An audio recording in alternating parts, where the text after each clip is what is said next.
नमस्कार, मैं मनोज सुराजी और पेंशनर्स की रिक्वेस्ट पर, पेंशनर्स की अपील पर, पेंशनर्स की बार बार मेरे को फ़ोन कर और मुझसे कहा कि भाई उनको लाओ जिन्होंने ये कमाल करवाया है महाराष्ट्र में, जिनकी अपील पर हम सब लोगों ने मिलकर साथ दिया। तो मैं आज ऐसे ही व्यक्ति को अपने साथ लाया हूँ।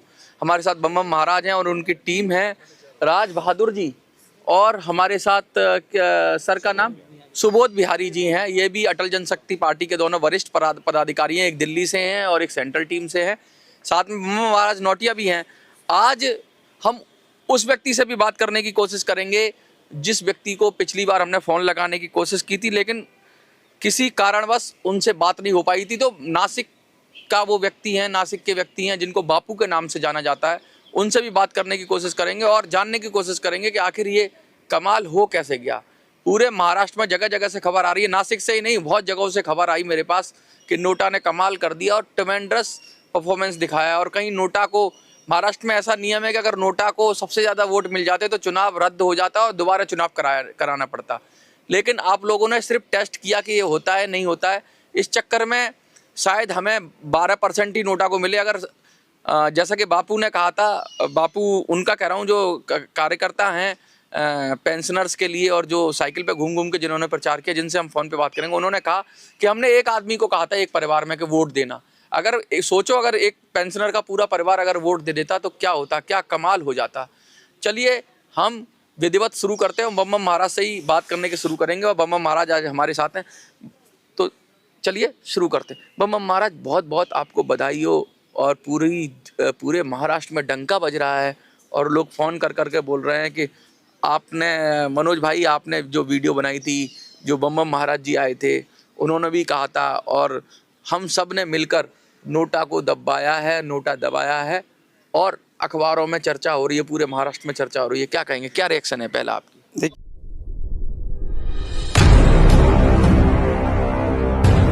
देखिए, सबसे पहले तो मैं महाराष्ट्र के उन तमाम पेंशनरों का धन्यवाद करना चाहूँगा और उनका भी हृदय की गहराई से धन्यवाद करना चाहूँगा जिन्होंने हमारी अपील पर, अटल जनशक्ति पार्टी के अपील पर 12% से अधिक नोटा बटन आप सुनिए, आप लाइन पर हैं, दबाए हैं। बम महाराज बोल रहे हैं, आपकी भी अभी बात करते हैं। और आप होल्ड करके मतलब आप ऑन रखिए फ़ोन, ठीक है, काटना मत।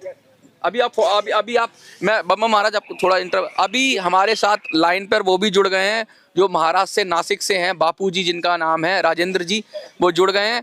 तो उनसे भी बात करेंगे और उनसे भी जानने की कोशिश करेंगे, वो लाइन पर हैं। तो बम महाराज, हाँ, आप अपनी बात रखिए, फिर मैं बापू जी से बात करता हूँ। तो मैं आदरणीय बापू जी सहित सभी उन पेंशनरों का, उन परिवारों का धन्यवाद हृदय की गहराई से करना चाहता हूं जिन्होंने हमारी अपील पर नोटा बटन दबाया है। और ये नोटा बटन हमारी अपील पर नहीं दबाया गया है, बल्कि ये शासन सत्ता में बैठे लोगों को एक चुनौती उदाहरण के तौर पर प्रस्तुत किया गया है। जो दिल्ली से यदि आवाज़ चलेगी, अटल जनशक्ति पार्टी की जब आवाज़ चलेगी, जब आह्वान चलेगा, तो 2029 का महाराष्ट्र विधानसभा चुनाव में एक दूसरा ही युग का शुरुआत होगा। हम तो इस प्रयास में हैं। पेंशनर बंधुओं, आपकी जो क्षमता है, आपकी जो शक्ति है, उसको यदि सही दिशा प्रदान कर दिया जाए तो महाराष्ट्र विधानसभा की सत्ता 2029 में पेंशनरों के हाथ में होगी और इसमें सहयोग अटल जनशक्ति पार्टी का होगा। एक बार मैं दोहरा रहा हूं, मतलब महाराष्ट्र विधानसभा की सरकार पेंशनरों के हाथ में होगी, सहयोग अटल जनशक्ति पार्टी का होगा। ये इस बात पर गौर करेंगे आप लोग और सभी लोग गौर करेंगे। मेरा लक्ष्य सत्ता को बदलना है और जो वास्तविक सत्ता के हकदार हैं, पेंशनर, गरीब, मजदूर, शोषित, पीड़ित जो भी व्यक्ति हैं जिनको उनका हक नहीं मिल रहा है, जो सत्ता के हकदार हैं, उनके हाथ में सत्ता पहुंचाने का काम कोई भी करेगा 2029 में महाराष्ट्र में तो अटल जनशक्ति पार्टी करेगा और सहयोग हमारा पूरा रहेगा, तन मन धन हर प्रकार से। अब जो आप लोगों ने 12% से ज्यादा नोटा दबाकर हमें सम्मानित किया, हमारे अपील को सम्मानित किया, इसके लिए हम बार बार कोटि कोटि नमन बंदन अभिनंदन महाराष्ट्र की जनता का, पेंशनर का करना चाहते हैं।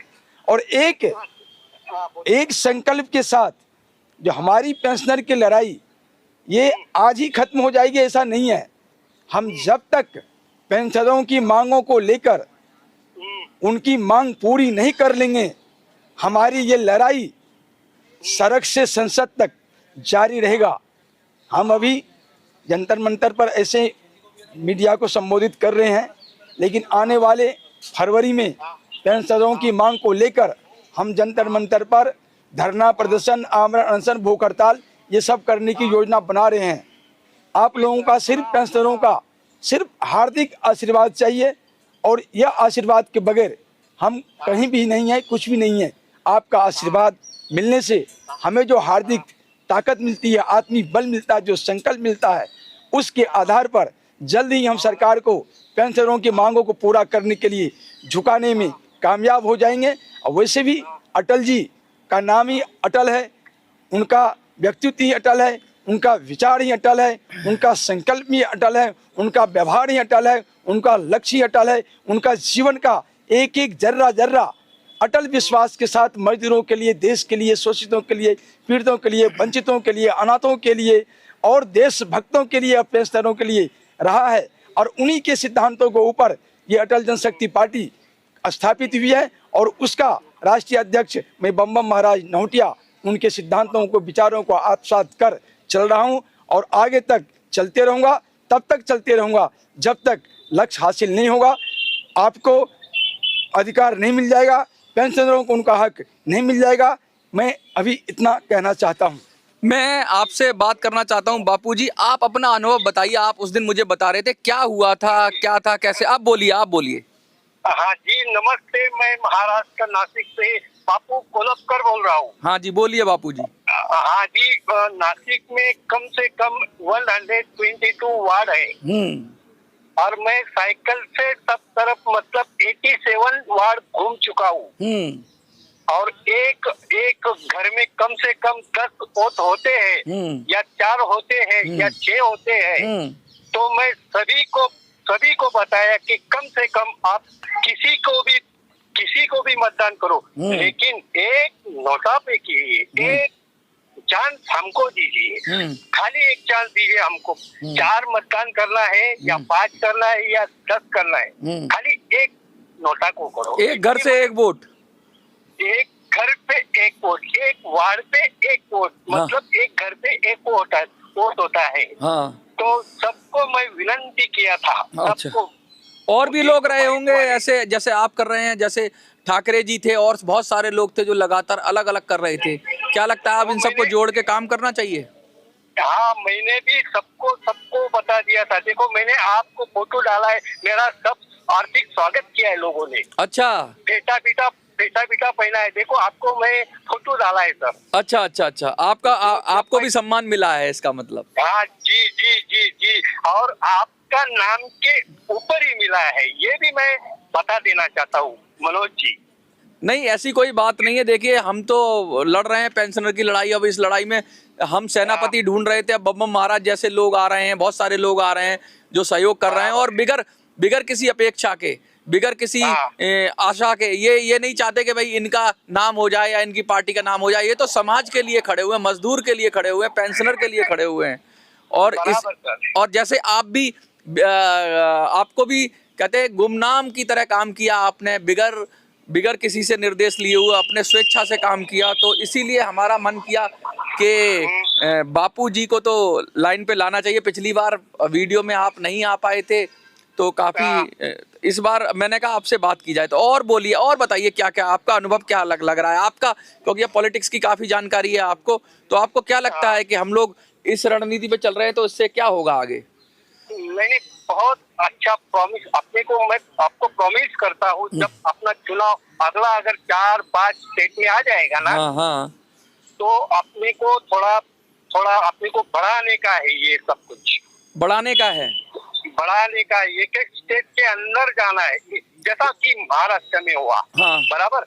ऐसा तो बंगाल में भी कर सकते हैं, बंगाल का चुनाव आ रहा है, आपको क्या लगता है? बंगाल का आ रहा है, असम का आ रहा है, 5 राज्यों के चुनाव आ रहे हैं इस साल, तो वहां भी अगर हम अपील करेंगे तो पूरे देश में हंगामा मच जाएगा। अगर विधानसभा चुनाव में ऐसा ही हो गया, नोटा को मिल गया 12-15% वोट, तो अभी तो खाली अपना ये नगर पालिका महाराष्ट्र का झांकी है, पिक्चर अभी बाकी है, स्टेट बाकी, पूरा स्टेट अभी बाकी है। क्या बात है। तो अभी तो ये झांकी है, पिक्चर अभी बाकी है। बापूजी बाकी है और पूरा स्टेट भी बाकी है। बापूजी मैं आपसे एक चीज कहना चाहूँगा।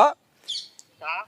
मैं ये अभी आपने बोला ये झांकी है, पूरा स्टेट बाकी है, बिल्कुल सही बात है। यह झांकी पूरा स्टेट बाकी नहीं, पूरा देश बाकी है। अब तो ये चीज़, ये चिनगारी पूरा देश में फैलेगा और इस चिनगारी के ऊपर इसको बिल्कुल ऐसा 16 में बनाया जाएगा जो पुरानी व्यवस्था को, गुलामी व्यवस्था को, शोषणवादी व्यवस्था को ध्वस्त किया जाएगा और शोषक को खत्म करके जो शोषित है उन्हें शासन व्यवस्था में लाया जाएगा। ये व्यवस्था भी हम लोग करने की विचार में हैं।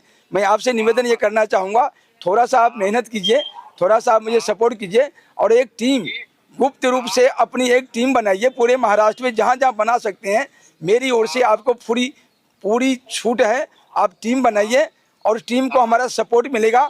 हम तन से, मन से, धन से हर प्रकार का सपोर्ट करेंगे। ऐसा नहीं जो अगर आपको कहीं खर्च होगा तो आप अपने पॉकेट से लगाएंगे।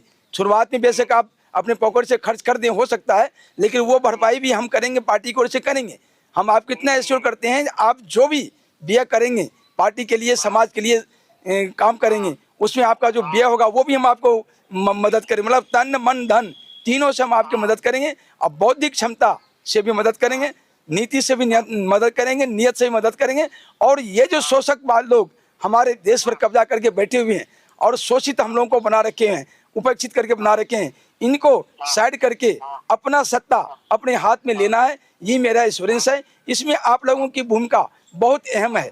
आप जितनी टीम बनाएंगे, जो आपका एक्सपेंसेज होगा वो आपको हमारी ओर से मिल जाएगा। मैं एक और बड़ी बात कहना चाहता हूं कि देखिए, जब बड़ी बड़ी पॉलिटिकल पार्टियां होती है तो उनको लोग नहीं मिलते तो वो पैसे से लोग लाते हैं, और अगर हमें लोग ही मिल गए तो पैसे की आवश्यकता ही नहीं रहेगी। मेरा तो ये मानना है बम महाराज, क्योंकि अगर लोग हैं तो पैसा है। अगर लोग निस्वार्थ काम करने लग जाएं, क्योंकि बड़ी बड़ी पार्टियां वॉलंटियर को पैसा देती हैं, बहुत सारी चीज़ों पर पैसा देती हैं, मीडिया हमारे पास है ही, हमारी क्षमता हमारे पास है ही, तो हम सब जगह पहुंचा सकते हैं। बम महाराज का ये भाव मुझे बड़ा अच्छा लगा कि वो मदद करना चाहते हैं। लेकिन फिर मैं बम महाराज को कहना चाहता हूँ, बम महाराज अगर एक बार 1 लाख लोग खड़े हो गए, 78 लाख पेंशनर्स में से 1 लाख भी पेंशनर खड़े हो गए हम लोगों के साथ, तो पैसा तो बहुत बड़ी दूर की बात है, सिर्फ ये लोग हवा भी फूंक भी मार देंगे तो सरकारें हिल जाएंगी। और लगातार हम बात करते रहेंगे। आप कुछ और कहना चाहते हैं अंत में, वीडियो के अंत में, क्योंकि पिछली बार के वीडियो में आपसे बात नहीं हो पाई थी बापूजी, तो एक बार आप बता दीजिए फिर से और एक अपील कर दीजिए सभी पेंशनर्स को। और बम महाराज से भी कहूँगा कि वो भी एक अंतिम अपील कर देंगे पेंशनर्स को, और उसके बाद हम इस वीडियो को पोस्ट कर देंगे और आगे की रणनीति जब भी बनाएंगे तो हम सब, जैसे मैं बताता हूँ, ओपन फोरम पे, कोई गुप्त हमारे मीटिंग नहीं होती, सब कुछ होता है, लाइव होता है, ऑनलाइन होता है, हम सब आपसे राय लेकर काम करते हैं। तो अगली जो भी हमारी योजना होगी, बजट का हम इंतजार कर रहे हैं। बजट के अंदर अगर खुशखबरी मिलती है तो अच्छी बात है, मोदी जी को अक्ल आती है, पेंशन बढ़ाते हैं तो अच्छी बात है, और नहीं बढ़ाते हैं तो फिर कमर कस के तैयार हैं। राज्यों के चुनावों में फिर से नोटा दबाएंगे और ईंट से ईंट बजवाएंगे। हाँ, आप कुछ कहना चाहते हैं? एक मिनट पहले बापू जी। हाँ बोलिए। मनोज जी, अगर मोदी जी ने पेंशन हमारी नहीं, ये जनवरी के बाद नहीं किया, हाँ, तो मोदी जी को हमारा संदेश है कि नेपाल आ रहा है, जैसा नेपाल में जैसा हो रहा है वैसा नहीं। अब तो अब जैन जी थे ना, वो तो यहाँ तो सर बुजुर्ग हैं, वो तो नहीं कर पाएंगे। देखिए, नेपाल का आंदोलन कोई आदर्श आंदोलन नहीं है। मैं आपको रोकूंगा बापूजी। हाँ, यहाँ मैं आपको रोकूंगा। नेपाल की बात आपने दोहरा दी। नेपाल की भाषा तो मैं सुप्रीम कोर्ट में कुत्तों की केस की सुनवाई पर भी बोल के आया हूँ, सुप्रीम कोर्ट को कह के आया हूँ। लेकिन हमारी और नेपाल में थोड़ा सा डिफरेंस है। हमने सुप्रीम कोर्ट को बोला है नेपाल जैसी काम तो यहाँ भारत में भी अहिंसक जन आंदोलन होगा, लेकिन नेपाल में सुप्रीम कोर्ट फूंका गया था, हम भारत में सुप्रीम कोर्ट नहीं फूकेंगे, कोई सरकारी संपत्ति को हम नुकसान नहीं देंगे। लेकिन उससे बेहतर दबाव बनाने की, पब्लिक को एकत्रित करके जो रणनीति है, इन सबको कैद कर देंगे। चाहे जुडिशरी को कैद करना होगा, उनके घर में उनको कैद करेंगे, न्यायालय में कैद कर देंगे, गिरफ्तार करेंगे उनका। हाँ, सरकार को कैद कर देंगे, सरकार निकल कर सकता है, रोड कैद कर जाम कर देंगे। हम सरकारी संपत्ति को नुकसान नहीं पहुंचाएंगे। नेपाल वाली हरकत जो है वो तो CIA द्वारा कराया गया था, अमेरिका द्वारा कराया गया था, बांग्लादेश में CIA द्वारा, अमेरिका द्वारा कराया गया था। भारत में वो संभव नहीं हो सकता है, क्योंकि भारत एक बहुत बड़ा प्रजातांत्रिक देश है या लोकतांत्रिक देश है। ये यहाँ पर हम लोग देश हित को पहले स्थान देते हैं और देशद्रोही गतिविधि को स्थान नहीं दे सकते हैं। और अटल बिहारी वाजपेयी के सिद्धांत पर अगर चलते हैं तो देशभक्ति सबसे पहले है। तो इसलिए हम नेपाल की बात रख सकते हैं, लेकिन नेपाल में जो फूंका सुप्रीम कोर्ट को या हत्या किया गया, हिंसा किया गया, हम उसको सामने नहीं रखेंगे। हम अहिंसक जन आंदोलन के लिए तैयार हैं। इसके लिए हमने सरकार को चैलेंज किया है, सुप्रीम कोर्ट को चैलेंज किया है, जुडिशरी को चैलेंज किया है, और सबको अहिंसक जन आंदोलन के द्वारा परिवर्तन करने का हमारा जो चैलेंज है ये बहुत बड़ी कारगर है। और इसको कोई रुकावट नहीं आ सकता, कोई रोक नहीं सकता। सिर्फ आप लोग जैसे 78 लाख पेंशनर हैं, 1 लाख भी अगर रोड पर आ जाएंगे, हमारे साथ आ जाएंगे, तो हम इसमें इनकी दिन रात इनको दिन में तारे दिखा देंगे। इनको जो कहेंगे वही करेंगे। इनको हम पेंशन डिपार्टमेंट में जो ये लोग बैठ के मजदूरों का पैसा, जो मजदूरों का पैसा है पेंशन डिपार्टमेंट में, खा कौन रहा है? ये सारा सरकार खा रही है, सारे सरकार के कर्मचारी खा रहे हैं, अधिकारी खा रहे हैं। पेंशनर को क्या मिल रहा है? एक भीख का कटोरा तक नहीं मिल रहा है। 2 रोटी का भीख जो कहते हैं ना, भीख भी नहीं मिल रहा है। मुझे इस बात का दुख है, इसलिए मैंने इनको कहा जो PF डिपार्टमेंट को सरकार अपनी व्यवस्था से अलग करे। वो मजदूरों का पैसा है, मजदूरों का हाथ में व्यवस्था दे, मजदूर अपने ढंग से चलाएगा उसको, और इनको करना पड़ेगा। ये नहीं करेगा तो अटल जनशक्ति पार्टी इनको छोड़ने वाला नहीं है। बेशक भाजपा और अटल जनशक्ति पार्टी में डिफरेंस नहीं है, लेकिन बहुत डिफरेंस है। सोच में डिफरेंस है, कर्म में डिफरेंस है, संकल्प में डिफरेंस है, कर्तव्य में डिफरेंस है। इस डिफरेंस को लेकर हम इन सरकार को चैन नहीं देंगे। भाजपा को ये समझ ले जो हम इनका सशक्त विकल्प हैं। अगर हम किसी इंडी गठबंधन को, कोई देशद्रोही ताकत को मौका तो नहीं दे सकते, लेकिन भाजपा अगर अपने रास्ते से भटकेगी, मोदी जी अगर अपने रास्ते से भटकेंगे, तो अटल जनशक्ति पार्टी इनके लिए ब्रेकर है, बहुत बड़ा ब्रेकर है। जहां ब्रेक लगा देंगे वहीं इनको रुकना पड़ेगा। अगर ये नहीं रुकेंगे, इनको जाना होगा, अटल जनशक्ति पार्टी को वहां बैठना होगा। चलिए, मैं इसी बात पे पॉलिटिकल भी बात हो गई बहुत सारी, लेकिन मोटी बात जो निकल कर आई है, मैं तो वही कहूँगा कि अंत भला तो सब भला, भीख बंज व्यापार। और सुबोध जी भी हैं, लेकिन सुबोध जी थोड़ी समय की कमी है, तो मैं सिर्फ इतना आप सबका धन्यवाद करना चाहता हूँ। और इसके साथ ये कहना चाहता हूँ कि हम कोई भी पार्टी हो, देश की कोई भी पार्टी हो, कांग्रेस हो, BJP हो, हम किसी के विरोधी नहीं है। अटल जनशक्ति पार्टी हो, कोई भी पार्टी हो, अगर इस आंदोलन में आती है, उस सबका स्वागत है। और मैं तो चाहता हूं कि अटल जनशक्ति पार्टी नेतृत्व करे, BJP नेतृत्व करे, कांग्रेस नेतृत्व करे, लेकिन कम से कम पेंशनर को पेंशन तो दिलाए। और पेंशन नहीं दिला पा रही है तो फिर नोटा हमारे लिए है ही है। कोई भी पार्टी हो, कुछ भी हो, सबसे अंतिम हथियार तो फिर नोटा है। अगर नोटा, कोई पार्टी पेंशन का मुद्दा नहीं उठाएगी तो फिर नोटा हम दबाएंगे, और नोटा दबाकर सबका खेल बिगाड़ेंगे, सबका रायता फैलाएंगे। इन्हीं शब्दों के साथ मैं मनोज राजी, देखते रहिए मिनी संसद। धन्यवाद।